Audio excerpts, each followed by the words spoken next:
തിരുനബി സല്ലല്ലാഹു അലൈഹി വസല്ലമ തങ്ങൾക്ക് അള്ളാഹു നൽകിയ അനുഗ്രഹങ്ങളിൽ പ്രധാനപ്പെട്ട അനുഗ്രഹമാണ് ഹൗലുൽ കൗസർ. എല്ലാ നബിമാർക്കും സ്വർഗത്തിൽ ഹൗലുകളുണ്ട്. അതിൽ നിന്ന് അവരവരുടെ അനുയായികൾക്ക് അവർ കുടിക്കാനുള്ള പാനീയം നൽകുന്നതാണ്. എന്നാൽ തിരുനബി സല്ലല്ലാഹു അലൈഹി വസല്ലമ തങ്ങൾക്ക് നൽകപ്പെട്ടിരിക്കുന്ന ഹൗലുൽ കൗസർ പ്രത്യേകമായ ഹൗലാണ്. അത് സ്വർഗത്തിൽ നിന്ന് ഒഴുകുന്നതാണ്. സ്വർഗത്തിന് പുറത്താണ് ആ ഹൗല് സ്ഥിതി ചെയ്യുന്നത്. ആ ഹൗലിന്റെ രണ്ടു വശവും സ്വർണമാണ്. അടിയിൽ യാക്കൂത്ത് പോലുള്ള മുത്തുകളാണ് വിതാനിച്ചിരിക്കുന്നത്. നാം സാധാരണയായി നദിയിലൂടെ ഒഴുകുന്ന വെള്ളത്തിന്റെ താഴ്ഭാഗത്ത് മണ്ണ് കാണാറുണ്ട്, മണൽപ്പരപ്പ്.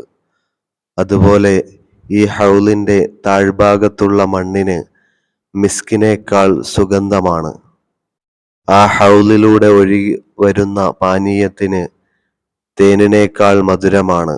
എന്നാൽ ദുനിയാവിലെ തേനിന്റെ മധുരം പോലെയല്ല, മടുപ്പുണ്ടാക്കാത്ത വിധമുള്ള മധുരമാണ് ആ പാനീയത്തിനുള്ളത്. ആ ഹൗലിൽ കഅസുകളുണ്ട്, കോപ്പകളുണ്ട്. അതിന്റെ എണ്ണം നക്ഷത്രങ്ങളുടെ എണ്ണം പോലെയാണ്, അഥവാ അസംഖ്യമായ അനേകം കോപ്പകൾ അതിലുണ്ട്. നാം ഹോട്ടലുകളിലെത്തുമ്പോൾ അവിടെ ലഭിക്കുന്ന ഗ്ലാസുകൾ ഒരാൾ ഉപയോഗിച്ച ഗ്ലാസ് കഴുകിയതും വൃത്തിയാക്കിയതുമൊക്കെയാണ്. എന്നാൽ ഹൗലുൽ കൗസറിൻ്റേത് ഒരാൾ ഉപയോഗിച്ച കഅസ് മറ്റൊരാൾക്ക് നൽകുന്നതല്ല. അത്തരത്തിൽ എല്ലാവർക്കും സ്വന്തമായ കോപ്പകൾ ലഭിക്കുന്നതാണ്. അതിന്റെ വീതി, ആ ഹൗലിന്റെ വീതി എന്ന് പറയുന്നത് മശ്രിഖ് മഗ്രിബുകളുടെ ഇടയിലുള്ള വിശാലമായ വീതിയുള്ള ഹൗലാണ് തിരുനബി സല്ലല്ലാഹു അലൈഹി വസല്ലമ തങ്ങളുടേത്. ആ ഹൗലിൽ നിന്നുള്ള വിശുദ്ധ പാനീയം കുടിച്ചാൽ പിന്നെ ദാഹമുണ്ടാകുന്നതല്ല. ആ ഹൗലിൽ നിന്ന് വുളു എടുത്താൽ പിന്നെ നമുക്ക് ലഭിക്കുന്ന ഭംഗി മാറിപ്പോകുന്നതല്ല. ആ ഹൗലിന്റെ വശങ്ങളിൽ, അവിടെയുള്ള ഖൈമകളിൽ തിരുനബി സല്ലല്ലാഹു അലൈഹി വസല്ലമ തങ്ങളുടെ ഭാര്യമാർ വസിക്കുന്നതാണ്. അവർക്കുള്ള പാനീയം അങ്ങോട്ട് എത്തിച്ചു കൊടുക്കപ്പെടുന്നതുമാണ്. നമുക്കുള്ള മധുരതരമായ പാനീയം വിതരണം ചെയ്യുവാൻ വേണ്ടി തിരുനബി സല്ലല്ലാഹു അലൈഹി വസല്ലമ തങ്ങൾ ഹൗലിന്റെ സമീപത്ത് അനുയായികളെയും കാത്തു നിൽക്കുന്നതാണ് സല്ലല്ലാഹു അലൈഹി വസല്ലം. മഹ്ശറയിലെ വിചാരണയിൽ ഭയചകിതരായി പരിഭ്രാന്തരായി വലയുമ്പോഴാണ്, ദാഹിച്ച് പരവശരാകുമ്പോഴാണ് തിരുനബി സല്ലല്ലാഹു അലൈഹി വസല്ലമ തങ്ങളുടെ ഈ വിശുദ്ധ പാനീയം വിതരണം ചെയ്യപ്പെടുന്നത്.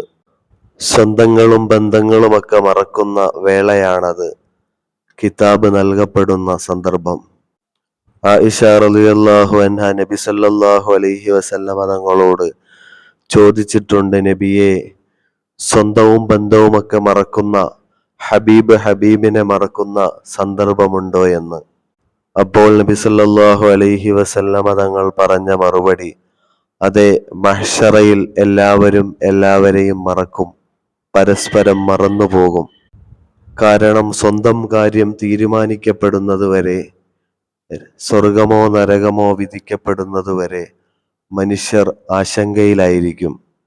അപ്പോൾ ആർക്കും ആരെയും ഓർക്കാൻ നേരം കിട്ടില്ല. എന്നാൽ തിരുനബി സല്ലല്ലാഹു അലൈഹി വസല്ലമ തങ്ങൾ ഹൗലിന്റെ ചാരത്ത് അനുയായികളെയും കാത്ത് നിൽക്കുന്നതായിരിക്കും.